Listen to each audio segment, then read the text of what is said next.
Have you ever questioned why the powerful often fear the weak? What was it that made the Israelites, a simple, peaceful people, a threat to the mighty Egyptian empire? Let's take a step back and begin our journey with the sons of Israel. Their names were Reuben, Simeon, Levi, and Judah. Then there were Issachar, Zebulun, and Benjamin. We mustn't forget Dan, Naphtali, Gad, and Asher. These 12 men, each with his family, joined their father Jacob on a journey to Egypt. There, the descendants of Jacob, a total of 70 souls, found a home. At the time, Joseph, one of Jacob's sons, was already in Egypt. As time passed, Joseph, his brothers, and all their generation passed away. However, death did not stifle the growth of the Israelites. On the contrary, they were exceedingly fruitful. They multiplied greatly, increased in numbers, and soon the land was filled with them. But as their numbers grew, so did the unease of the Egyptians. A new king rose to power in Egypt, a king to whom Joseph and his deeds meant nothing. This king looked upon the flourishing Israelites with apprehension. He saw in their numbers not a thriving community, but a potential enemy. "The Israelites have become far too numerous for us," he said to his people. "If we don't deal shrewdly with them, they'll become even more numerous.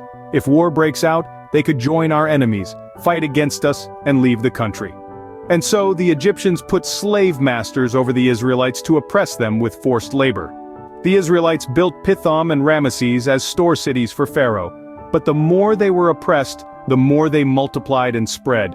The Egyptians came to dread the Israelites and worked them ruthlessly. Their lives were made bitter with harsh labor in brick and mortar and with all kinds of work in the fields.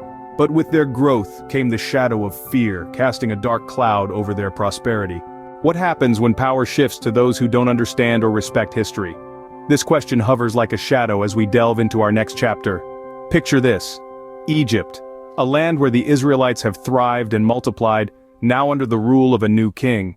A king ignorant of the history that intertwined the destinies of the Israelites and Egyptians, oblivious to the legacy of Joseph, who once held a revered position in the Egyptian court.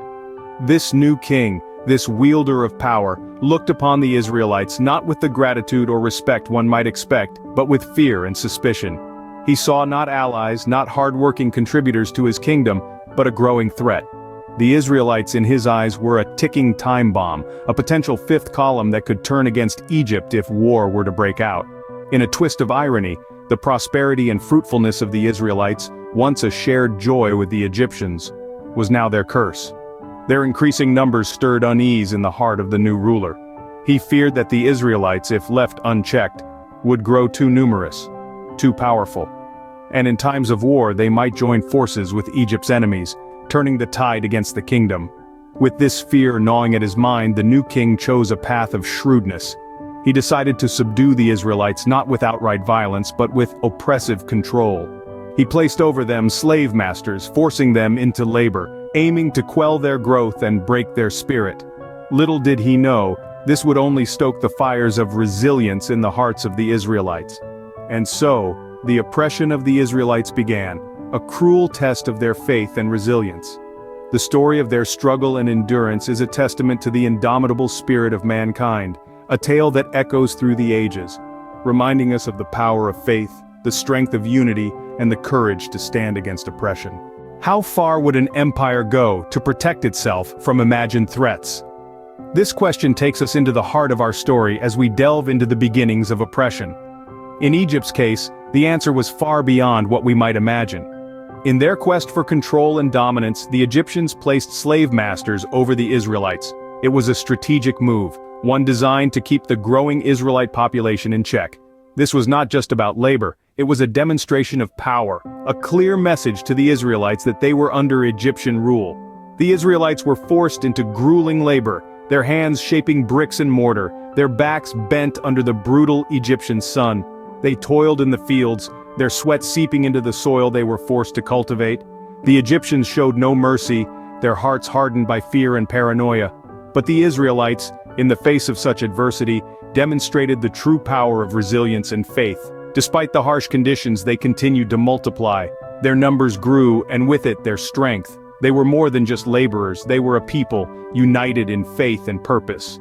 Their resilience was not lost on the Egyptians. Instead of diminishing their dread, the growing number of Israelites only served to heighten it. The Israelites, once a mere footnote in Egypt's grand narrative, had become a force to reckon with. In their fear, the Egyptians doubled down on their harsh treatment. The whips cracked harder, the labor became more grueling, the oppression more palpable. Life for the Israelites turned bitter and unbearable. Yet, in the midst of this darkness, the seeds of a great exodus were being sown. The story of an oppressed people's journey to freedom was just beginning. In their fear, the Egyptians doubled down on their harsh treatment, making life for the Israelites bitter and unbearable. What if the price of survival was the life of an innocent? A chilling question indeed. This is the predicament that the Hebrew midwives, Shiphrah and Puah, found themselves in when the king of Egypt issued a decree of death against the newborn Hebrew boys. The king, threatened by the growing numbers of the Israelites, feared their potential alliance with Egypt's enemies. His solution? A cruel and ruthless command aimed at stifling the growth of the Israelite population. He instructed the Hebrew midwives, the very women trusted to bring life into the world, to instead snuff it out. When you are helping the Hebrew women during childbirth, he said, if you see that the baby is a boy, kill him, but if it is a girl, let her live. Imagine the dread that must have filled the hearts of those midwives. The lives of innocent babies were hanging in the balance, and the scales were in their hands. But these women, Shiphrah and Puah, were not just midwives, they were women of faith. They feared God more than they feared the king, and they chose to defy his cruel decree. They let the boys live. When the king discovered their disobedience, he summoned them and demanded an explanation. Their answer was both clever and truthful. Hebrew women are not like Egyptian women, they said. They are vigorous and give birth before the midwives arrive. And so, the midwives' defiance became a beacon of hope amid the darkness of oppression. The Israelites continued to multiply, their numbers growing despite the king's efforts to suppress them. The midwives' fear of God, their courage and their compassion saved countless lives and ensured the survival of a nation. In their defiance, the midwives held a mirror to the king's cruelty, choosing to fear God over the king. Their story is a testament to the power of faith and the strength of the human spirit when guided by a higher moral compass. How does a ruler's fear translate into an unimaginable act of cruelty? This question hangs heavy in the air as we delve deeper into the narrative of Exodus chapter 1. A narrative that is not for the faint-hearted, for it unveils the darkest chapter of Israelite history. At the heart of this darkness was Pharaoh, the king of Egypt, a ruler who allowed his fear of the growing Israelite population to blind him to the basic tenets of humanity. Pharaoh had already subjected the Israelites to harsh labor, turning them into a nation of slaves. But the darkest hour was yet to come. The Pharaoh, in his paranoia, issued an edict that would forever scar the annals of history. Every Hebrew boy that was born was to be thrown into the Nile. This was not just an act of oppression, it was an attempt to wipe out an entire generation. It was an act of genocide. The girls, however, were allowed to live. But live for what? To see their brothers, their future husbands, their future sons being cast into the river? To live with the knowledge that their people were being systematically eradicated? The cruelty of Pharaoh's decree was unparalleled. The river Nile, once a symbol of life and prosperity, was now a watery grave for innocent children.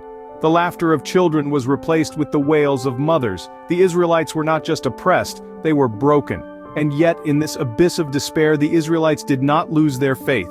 They held on to their belief in a God who had promised them a land flowing with milk and honey. Their faith was their shield, their beacon of hope in the darkest of times. In the face of such ruthless oppression, one wonders how the Israelites found the strength to endure and keep their faith alive. But that, dear viewer, is a tale for another time.